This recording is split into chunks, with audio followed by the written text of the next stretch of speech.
بسم اللہ الرحمن الرحیم۔ آج کا میرا ٹاپک ہے مولانا طارق جمیل۔ ان کی کتاب سبق آموز واقعات کے پیج نمبر 105 پر ایک قصہ ہے۔ قصے کا نام ہے ابو مسلم خولانی کا واقعہ۔ فرماتے ہیں ابو مسلم خولانی کہتے ہیں کہ میں حج پر جاتا ہوں تو کون تیار ہے؟ تو کوئی 1000 آدمی تیار ہو گئے، تو کہنے لگے میرے ساتھ وہ چلیں جو نہ توشہ لیں، نہ پانی لیں، نہ کوئی پیسہ لیں۔ پھر سفر کیسے ہوگا؟ نہ کھانا، نہ پانی، نہ توشہ۔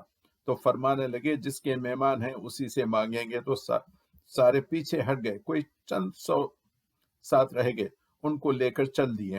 چلتے چلتے تھک گئے، سواریاں بھی تھک گئیں، تو کہنے لگے ابو مسلم کھلاؤ، ہم بھوکے ہیں، ہم بھی اور ہماری سواریاں بھی۔ تو ابو مسلم نے نماز پڑھی، نماز کے بعد اپنے گھٹنوں کے بل یوں کھڑے ہو گئے اور ہاتھ اٹھائے، یا اللہ اتنے لوگ کسی بخیل کے در پر جائیں تو وہ بھی شرما کے سخی بن جائے۔ تو سخیوں کا سخی ہے، ہم تیرے گھر کو جا رہے ہیں، تیرے سہارے پر نکلے ہیں، تیرے مہمان ہیں، تو نے بنی اسرائیل کو من و سلوہ دیا، ہمیں بھی دے۔ ابھی ان کے ہاتھ نیچے نہیں ہوئے تھے کہ ان کے خیموں میں کھانے کے دسترخوان بچھے ہوئے پڑے تھے، اور ان کے جانوروں کے لیے چاروں کی گھٹیاں بھی آ چکی تھیں۔ چلو بھائی کھا لو۔ جب کھانے کے بعد جو بچ گیا تو ساتھیوں نے کہا یہ رکھ لیتے ہیں۔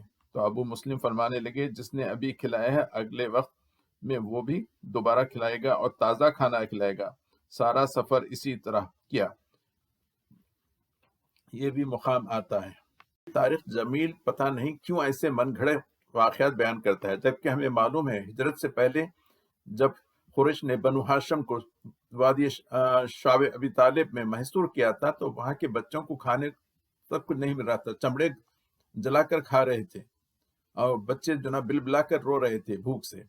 اور اسی طرح تبوک کے موقع پر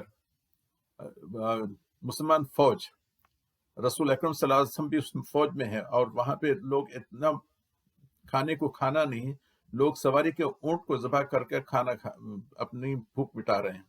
اللہ تعالیٰ اس قسم کے جھوٹے راوی سے، اس قسم کے جھوٹے مولوی سے ہم سب کی حفاظت فرمائے، آمین۔